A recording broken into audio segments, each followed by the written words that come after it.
سلام بچه ها، خسته نباشید. اگر محتوای ما رو تا اینجا تماشا کردید بهتون خدا قوت میگم. مفاهیم پیچیده‌ای رو با هم کار کردیم و قرار از این به بعد وارد مباحث بی‌نهایت پیچیده‌تری بشیم و مباحث تخصصی رو باز کنیم. امروز می‌خوام چند کلمه صحبت کنیم در ارتباط با این مسئله که خب ما اصلا کجای مسیر هستیم، چه مطالبی یاد گرفتیم و اینا چه کاربردی برامون خواهند داشت و قرار در آینده چه نقشه راهی داشته باشیم و مسیری که قرار دنبال کنیم به چه شکلی خواهد. خب خیلی از سوالات رو قرار امروز بهش پاسخ بدیم. حتما امروز همراهمون باشین چون دیگه از جلسات بعد قرار وارد مباحث تخصصی تر بشیم و تا اینجای کار هر موضوعی که بیان کردیم از مقدمات کار بوده و هنوز وارد پیچیدگی‌های کار نشدیم، اما از امروز به بعد دیگه می‌خوایم مطالب رو به شکل خیلی تخصصی تر دنبال کنیم. ما رو همراهی کنید و از ما حمایت کنید چون قرار تازه وارد داستان اصلی مقاله‌نویسی بشیم. یه نگاهی به مسیری که طی کردیم بندازیم.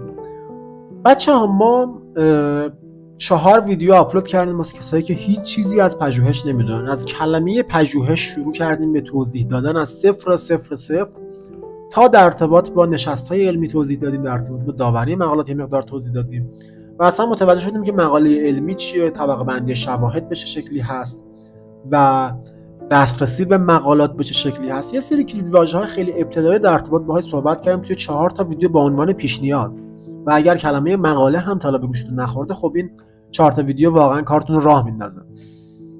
دوره بعدی که شروع کردیم دوره مقاله خوانی مقدماتی بود. دوره مقاله خوانیمون به این شکل بود که خب اومدیم حاشیه‌های یک مقاله رو بررسی کردیم، وارد متن مقاله نشدیم و مواردی که شما نیاز دارید به شکلی به عنوانی که به یک مقاله علمی برسید رو بررسی کردیم.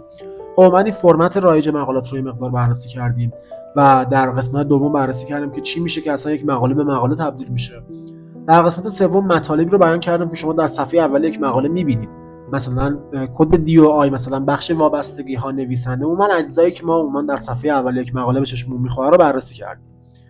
و خب ما عادت داریم بعد از 3 تا 5 تا 6 تا ویدیویی که می‌ذاریم یه کارگاه علمی عملی هم می‌ذاریم که مطالب گذشته رو بررسی کنیم و به شکل تجربی اونها رو یاد بگیریم. خب ما همینطوری یه کارگاه هم گذاشتیم که کدها و مواردی که یاد گرفتیم بودیم یه مرور کردیم.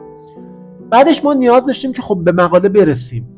پس چیکار کردیم؟ اومدیم به ترتیب موتور جستجو، مجلات علمی و پایگاه‌های اسنادی توضیح دادیم. خب موتور جستجوی اصلی یعنی گوگل اسکالر رو توضیح دادیم در یک ویدیو کامل و محیط ناوری مجلات علمی رو 0 تا 100 توضیح دادیم. متوجه شدیم که چجوری باید به یک مقاله علمی برسیم. و در ویدیو شماره 6 در ارتباط با اصطلاحات صحبت کردیم که عموما ما به عنوان یک دانشجو ارشد تازه وارد دانشگاه میشیم به گوشمون میخوره، مثل سایتیشن، مثل اچ ایندکس، مثل ایمپکت فاکتور و اطلاعاتی که خب ما نیاز داریم، مثلا که مقاله رو پیدا کنیم، اعتبار مقاله رو بسنجیم و اعتبار استادی که مقاله رو نوشته بسنجیم. و از اینجا به بعد کار خواستیم که وارد پایگاه‌های استنادی بشیم. خب پایگاه‌های استنادی معروف چیا بودن؟ اسکوپوس بود، وب آف ساینس بود. پایگاه‌هایی هستن که پولی هستن و ما نحوه دسترسی اونها رو بهتون آموزش دادیم. اما با وجود این که ما نحوه دسترسی به پایگاه اسکوپوس که پولی هست رو آموزش دادیم، آموزشمون رو روی یک پایگاه رایگان به اسم پابمد دادیم که همه دانشجوها بتونن ازش استفاده کنن.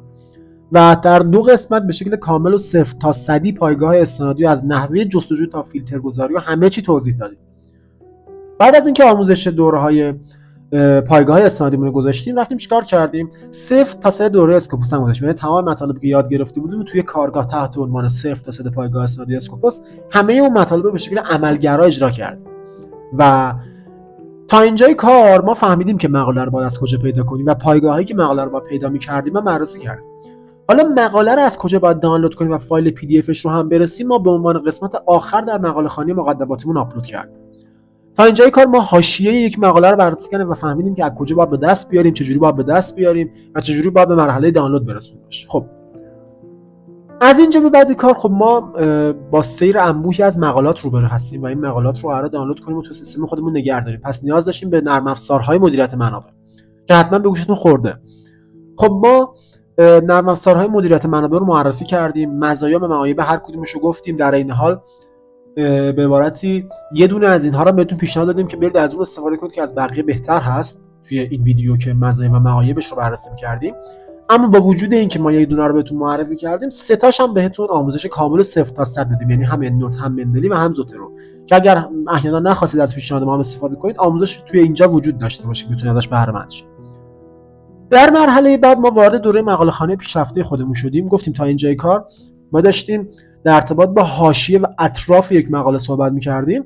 الان دیگه وارد مقاله شدیم، اجزاشو بررسی کردیم، به عبارتی کالبد شکافی کردیم این مقاله علمی و اجزاشو کشیدیم بیرون و اجزاشو که کشیدیم بیرون، اجزای هر بخش هم بررسی کردیم، یعنی مقدمه یا اینتروداکشن، متد، ریزالتس و دیسکاشن رو تحت ویدیوهای دنباله دار بررسی کردیم و در قسمت شماره 6 مقاله خوانی مقدمات مقاله خوانی پیشرفتمون ابسترکت و کانکلوژن که اجزای اصلی مقاله هم نیستن بررسی کردیم. در همین بین ما دوره‌ای رو آغاز کردیم که موازی با این دوره قرار بره جلو و این دوره قرار تا ابد ادامه پیدا کنه و مطالب زیادی هست که ما می‌خوام در این باره بگیم. دوره تحت عنوان شبکه‌سازی دانشگاهی هست که ما خب فی الحال تا الان تو یک ماه 2 تا ویدیو توش آپلود کردیم، کلا 2 هفته صرف شروع کردیم و 10 روز شروع کردیم و 2 تا ویدیو در اون بخش هم آپلود کردیم که خیلی کاربردی هست و خب ما قصدمون اینه که در کنار اینکه توانمندی علمی شما رو بالا میبریم، بتونیم مهارت‌های نرمتون هم افزایش بدیم در تحصیلات تکمیلیتون. ما اومدیم کارگاه بعدیمون رو گذاشتیم در ارتباط با مقالات بیس توضیح دادیم. مقالات بیس خب ما می‌خواستیم ببینیم که از این 6 تا قسمتی که در مقاله خوانی پیشرفته یاد گرفتیم چه استفاده‌ای میتونیم بکنیم و جستجو کردیم که خب دانشجوها خیلی دنبال موضوع پایان‌نامه و استادا بهشون میگن که برن دنبال مقاله بیس بگردن و خب تمام مطالبی که آموزش داده بودیم رو تحت یک کارگاهی به عنوان مقاله بیس توضیح دادیم، دوباره باز توضیح دادیم و به یک مقاله بیس رسیدیم.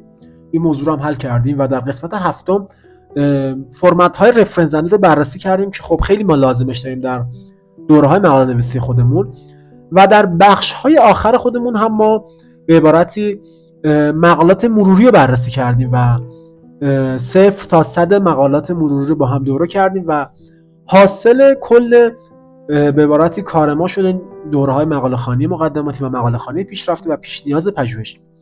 تا اینجای کار هر چی که نیاز داشتید رو بهتون آموزش دادیم و از اینجا به بعد قراره وارد دوره‌های مقاله نویسیمون بشیم. تا اینجا متوجه شدیم که ما چه مسیری رو طی کردیم و چقدر واسمون لازم و کاربردی بود. خب هدف اصلی ما هم این بود که همه دانشجوها رو درگیر کنیم، یعنی دانشجویی که هر سطحی هستن بتونن یه جای شروع کنن ادامه‌شو برن و یه جوری طراحی کردیم پلیلیستامون رو که اگر شما هیچی بلد نیستید بتونید شروع کنید، اگر شما یه ذره بلد هستید بتونید شروع کنید، اگر شما بیشتر از یه ذره بلد هستید بازم بتونید شروع کنید. یعنی اینجوری هست که ما دوره‌هامون رو به شکلی طراحی کردیم که همه دانشجوها رو به عبارتی فرا بگیره و همه بتونن ازش استفاده کنن. بچه‌ها خیلی آموزش پراکنده تو سطح وب وجود داره و خیلی هم هستن که خب آموزش‌های بیکاربرد میذارن، مثلا 10 تا هوش مصنوعی که شما مثلا باهاش خلاصه مقاله بنویسید یا نمیدونم فلان تکنیکی شما باهاش بتونید رفرنس بزنید. خب واقعیت اینه که شما مثلا مقاله نویسی و چاپش توی یک مجله معتبر نیاز به یک دانش و مهارت دارید و هیچ راه میانبری وجود نداره. شما باید یک سری از مطالب رو یاد بگیرید و از ابزارهای مثل هوش مصنوعی هم استفاده کنید در مسیرتون، ولی واقعا اونا کاربردی واسهتون ندارن که شما رو به یک مقاله نویس تبدیل کنن. شاید مقطعی بتونید از یک موردی رد شید، ولی خب شما نیاز به آموزش‌های عمیق دارید و علت اصلی تشکیل آکادمی به اسم آکادمی فارسی هم دقیقاً همین آموزش عمیق مقاله نویسی هست. خب دوره‌های مقاله نویسی خیلی هست و آموزش‌های پراکنده توی سطح هم یوتیوب هم ما خیلی داریم، اما خب ما هیچ آموزشی رو در یوتیوب فارسی نداشتیم که بیاد یک خط مسیری رو دنبال کنه و به شکل دنبالی و به شکل داستانی و به شکل قسمتی مطالب مقاله نویسی و مقاله خوانی رو دنبال کنه و خب ما اصلا همچین موردی تو یوتیوب فارسی نداشتیم. ما اومدیم یک نقشه راه رو چیدیم و طبق همون نقشه راهی که چیدیم دوره مقاله خوانی گذاشتیم و دوره مقاله خوانیمون تموم شد. ما 1 ماه از تازه فعالیتمون شروع شده و توی 1 ماه بالغ بر فکر کنم 30 تا ویدیو بلند گذاشتیم و 30 تا ویدیو کوتاه که نکات مقاله نویسی در ارتباط باهاش صحبت کرده بودیم. خب ما دیگه چیزی احتیاج نداریم که وارد دوره مقاله نویسی بشیم. من می‌خوام جلسه بعدمون که ویدیو آپلود می‌کنیم دوره مقاله نویسی خودمون رو شروع کنیم. درخواست هم خیلی بالاست در ارتباط با اینکه ما دوره مقاله نویسیمون رو شروع کنیم. یه نکته رو بهش اشاره کنیم. بچه‌ها ما یعنی به عبارتی خود من به شخصه تصویر برند آکادمی فارسیکل در یوتیوب هستم و خب ما کارمون رو یک تیم داره جلو میبره. خب جمع‌آوری اطلاعات بر عهده تیم هست و خیلی مطالب رو داریم با همکاری تیمی به مرحله میرسونیم که به ویدیو ختم بشه و بتونیم ویدیو در اختیار شما بذاریم به شکل کاملا رایگان. بچه‌ها خب تیمی که ما داریم باش فعالیت می‌کنیم، تو تیم ما فارغ التحصیل بهترین دانشگاه‌های کشور هستن و حالا من به شخص انگشت این تیم هستم و ما خب توی تیممون فارغ التحصیل مهندس صنایع داریم از دانشگاه علم و صنعت، بچه‌های برق داریم توی دانشگاه شریف توی مقطع ارشد، از بچه‌های مدیریت داریم، مدیریت مالیات دانشگاه تهران دکترا و خودم به شخصه البته کوچکترین عضو تیم هستم و دانش آموخته دانشگاه علامه هستم، رشته فیزیولوژی هست و حرف اصلی این هست که خب تیم ما حاصل تلاش‌های پژوهشی تیم ما توی چندین سال چندین مقاله معتبر در دنیا شده و اینکه ما داریم میایم دوره‌های برگزار می‌کنیم تحت عنوان دوره‌های مقاله‌نویسی و مقاله خوانی و اینقدر با اطمینان یک مسیر رو در اختیار شما میذاریم، این اطمینان این که در آکادمی فارسی شما میبینید به خاطر وجود تیمی هست که داره این کارو جلو میبره. البته گفتم من خودم به شخص کوچکترین عضو این تیم هستم و خب بخش زیادی از کار با شکل تیمی داریم به شما ارائه میدیم و روی هر ویدیویی که داره برای در اختیار شما قرار میگیره خب ساعت‌ها وقت گذاشته شده و تیم ما اون مطالب رو یه مقدار حتی آسون کرده که بتونه قابل فهم شه و قابل درک شه و وقتی می‌خوایم مطالب رو از صفر شروع کنیم بیایم بالا بتونیم که اون دانشجویی که خب هیچی از پژوهش نمیدونه رو هم درگیر کار بکنیم. گفتیم که خب ما میتونستیم دوره بذاریم و دوره‌های پراکنده بذاریم که خب اونها البته بازخورد هم اتفاقا میگیره حتی فضای مجازی. یعنی فضای مجازی اینه که اگه ما یه سریع به شما آموزش بدیم یه هوش مصنوعی بهتون بگیم که باهاش مثلا رفرنس بزنیم شاید بازخورد بیشتری هم بگیره، ولی خب ماهیت ما این نیست. ماهیت ما آموزش عمیقه. ماهیت ما اینه که شما بعد از یه دوره‌های رو تماشا کردید بتونید بعدش واقعا دست به قلم بشید و بنویسید و نمیخوایم فقط شما رو سرگرم کنیم، نمیخوایم از شما به عبارتی واچ تایم بگیریم، ویو بگیریم یا از این جور چیزا. ما واقعا میخوایم آموزشی که در اختیار شما میذاریم آموزش کاربردی باشه. بعد از اینکه آموزش رو تماشا کردید برید و شروع کنید به مقاله نوشتن. و ما خودمون هم دانشجویی بودیم که با سختی درس خوندیم و مطالب رو به سختی به دست آوردیم. هم من هم تیممون سالها پژوهش کردیم، سالها تحقیق کردیم و دوست داشتیم که این دانشی که داریم رو در اختیار عموم بذاریم و از این مطالب شما استفاده کنید اما به شکل کاملا کاربردی، یعنی که شما بیاید مطالب رو ببینید از صفر شروع کنید و بیاید یک مقاله علمی رو بنویسید و اون مقاله علمی رو برید توی مجله معتبر چاپ کنید. خب خیلی از ماها تنها راه زندگیمون درسه بدون تعارف. اگر ما پشتوانه مالی خیلی سنگینی نداریم و خب مغازه‌ای از پدر یا مادر موجود نداره یا به عبارتی هیچ چیزی دیگه جلومون نیست، خب واقعا درس تنها راه خیلی از ما هست و خیلی از جای کشور واقعا هیچ چیزی نیست واسه آموزش. و اگر هم چیزی باشه دوره‌ها خیلی گرونه، یعنی خب طرف واسه 4 تا دوره مقاله نویسی باید مثلا 10 میلیون 20 میلیون پول بده. خب آموزش هم وجود نداره تو خیلی از شهرها. گفتیم ماهیت اصلی ما اینه که خب بیایم دانشجوهای درگیر کنیم که هیچ چیزی جز پشت کار ندارن و تنها پشتوانه زندگیشون پشت کار. من معتقدم که خودم به شخصه و علت اصلی تشکیل تیممون هم همین بود. خب مطمئن باشید هیچ چیزی رو همه چی میشه جبران کرد ولی پشت کار نمیشه جبران کرد. یعنی شما اگه تلاش کنید فعالیت کنید لایق این هستین که بهترین مطالب رو دریافت کنید و ما هدفمون هم همین هست که بهترین مطالب رو به شما ارائه بدیم و شما بتونید بعد از اینکه این ویدیوها رو ببینید شروع کنید به مقاله نوشتن، نه اینکه فقط سرگرم شید و نه اینکه فقط 4 تا ویدیو دیده باشید که هیچ کاربردی هم مثلا نداشته باشه. خب حقیقت ماجرا اینه که دوستان این گول این حرفا رو نخورید که هوش مصنوعی داره میاد شما دیگه هیچی نباید آموزش ببینید. واقعا اینطور نیست. شما باید آموزش ببینید و اگه هوش مصنوعی به سطحی هم برسه فقط کسایی میتونن هوش مصنوعی استفاده کنن که آموزش دیده باشن. یعنی اینجوریه که شما رها کنید همه چی و همه چی بیاد به شما برسه و شما آموزش داده بشه و کاراتون انجام بشه توی حوزه‌های پژوهشی. شما واقعا نیاز دارید که تو حوزه‌های پژوهشی آموزش ببینید و این آموزش تو یوتیوب فارسی وجود نداره و هیچ مطلبی نیست که شما رو به شکل خطی و دنباله‌ای یک گروه از مطالب رو به شما یاد بده. و نکته آخری که میمونه خب ما مقاله خوانی رو کار کردیم، چیزایی بود که واقعا بهش نیاز داشتیم. الان قراره وارد دوره‌های مقاله نویسیمون بشیم و بچه‌ها شما زمانی که میخواید یک مقاله علمی بنویسید یک سری مسیر و یک سری قواعد رو باید طی کنید و اون مسیر و قواعد رو ما قراره با نوشتن یک مقاله به شما یاد بدیم. یعنی فکر کنم این کار اصلا تو ایران تا حالا اتفاق نیفتاده که یکی بیاد یه مقاله بنویسه تا مرحله چاپ برسونتش که شما با دیدن اون مراحل یاد بگیرید و تمام آموزش‌هایی که وجود داره به شکلی هست میان به شما یک سری نکات میگن، یک سری تکنیک میگن، یک سری چیزایی که خب پراکنده است، پرت، شما نمیتونید از اون استفاده کنید. اگر هم بتونید به این نویسنده تقلیدی تبدیل شدید و یک نویسنده صاحب خلاقیت نیستید، نمیتونید همه چی رو بنویسید، نمیتونید پروپوزال بنویسید، نمیتونید پایان بنویسید، فقط میتونید همون مقاله رو بنویسید.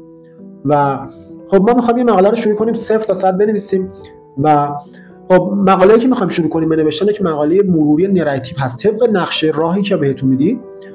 ما اولین مقاله‌ای که می‌نویسیم یک مقاله مروری نراتیو هست واسه اینکه شما با اصول نگارشی اولیه یک مقاله علمی آشنا بشید، متوجه بشید خب ما چجوری باید اطلاعات مقاله رو در بیاریم، اطلاعات نگارشی رو در بیاریم، بعد از اینکه مقاله رو نوشتیم چجوری باید به چاپ برسونیمش، واسه کجا باید بفرستیمش، چجوری اصلا باید بفرستیمش، تمام مراحل ویدیو بگیریم، ویدیو بذاریم و توی مرحله بعدی قرار یک مقاله پژوهشی بنویسیم و اون مقاله پژوهشی رو متدش رو طراحی کنیم، مراحل آماریش رو بریم 0 تا 100 رو بریم. یعنی اینجوری که شما پشت دست ما بیاد عین همون کارا رو بکنید مقاله بدید بیرون، یعنی به این شکل. ما می‌خوایم موضوع به عبارتی پیدا کنیم، تمام این فرآیندها رو می‌خوایم یکی به یکی دنبال کنیم و مطمئن باشید همه این فرآیندها قرار نیست 10 سال طول بکشه. ما تو 3 ماه آینده همه این دوره‌ها رو تموم کردیم و خیلی مطالب شما یاد گرفتید. یعنی اینجوری نیست که ما خب خیلی داریم تند پیش میریم و شاید ما تا 3 ماه آینده 100 تا ویدیو آپلود کرده باشیم. حتما به این موضوع دقت کنید. و بعد از اینکه دوره‌های مقاله نویسیمون رو تمام کردیم و این مقاله پژوهشی هم تونستیم بنویسیم، قراره که وارد مسئله پروپوزال بشیم. شاید موازی باشه، البته بریم جلو و پروپوزال هم بنویسیم و دانشجو خب خیلی از چالش‌های زندگیشون رو پروپوزال میچرخه و بعد از اینکه پروپوزال نوشتیم میتونیم پایان‌نامه بنویسیم. و گفتیم همین فرآیند قرار ماکسیمم تا 5 ماه آینده تا 3 ماه آینده دوره مقاله نویسیمون تمام شه، تا 5 ماه آینده دوره‌های پایان‌نامه نویسیمون رو شروع کرده باشیم و تموم کرده باشیم و دوره‌های پروپوزال نویسیمون رو شروع کرده باشیم و تموم کرده باشیم. و نکته آخر که باقی میمونه، یه دوره خیلی ویژه و اسپیشیال داریم که بگم همه دوره‌های ما رایگان هست که اون دوره می‌خوایم در ارتباط با مسئله صحبت کنیم که تو دنیا صحبت نشده، یعنی نه اینکه تو ایران صحبت نشده باشه، می‌خوایم یه نوع از آموزش رو بهتون بدیم که تو دنیا در ارتباط باهاش صحبت نشده و اولین بار هست که دنیا به این بخش قرار پرداخته بشه که قشنگ عجیب غریب کمکتون می‌کنه. و اگه می‌خواید واقعا تو دانشگاه حرفی واسه گفتن داشته باشید، پیشنهاد می‌کنم که ویدیو شماره مطمئن بشید که چند تا مقاله هم چاپ کرده باشید، تو ویدیو مقاله خوانی ما چند تا نکته هست که نمی‌دونید و چون این نکات حاصل تلاش خب 5 تا 6 تا دانشجو هست و فارغ التحصیل هست که همشون از بهترین دانشگاه کشور هستن و این مطالب رو به شکل کاملا رایگان در اختیار شما می‌ذارم. دوستان حتما به ما بازخورد بدید و اگر پیشنهادی دارید، انتقادی دارید، نظری دارید، نوع گفتار من مناسب نیست، آموزش ها مشکلی داره، با ویدیو مشکلی دارید، با صدا مشکل دارید، با هر چی که مشکل دارید با ما در میون بذارید و بگید به ما چی نیاز دارید. کانال تلگرام داریم، کانال لینکدین داریم. کانال تلگراممون خیلی قوی هست و کانال لینکدینمون قوی هست. حتما به کانال تلگراممون سر بزنید. خب واسه بچه‌ای که میگن ما دنبال هوش مصنوعی هستیم، تو کانال تلگرام ما فقط هوش مصنوعی معرفی می‌کنیم. یعنی ما خب تمام ابعاد داریم پوشش میدیم. ما تو کانال تلگرام خودمون ابزارهای روز هوش مصنوعی که به کارتون میاد صرف آموزش داریم. آموزش فارسی داریم. و حتما به کانال تلگرام ما هم سر بزنید چون اونجا مطالب خیلی مفیدی توش هست و حتما به کارتون خواهد. ممنون که تا اینجا ویدیو همراه ما بود. ببخشید که خیلی طولانی شد، باید مطالبی بود که بیان میشد. خب ما این همه ویدیو دیدیم، باید یک مسیری رو داشتیم، یک نقشه راهی رو داشتیم، میدونستیم تو کجا قرار داریم، چه چیزایی طی کردیم و چیزایی قرار طی کنیم. حتما از ما حمایت کنید که به حمایت‌های شما نیاز داریم و حتما به ما اعتماد کنید و ما اطمینان کنید و مسیر تحصیلتون رو به ما بسپارید. موفق و پیروز باشید.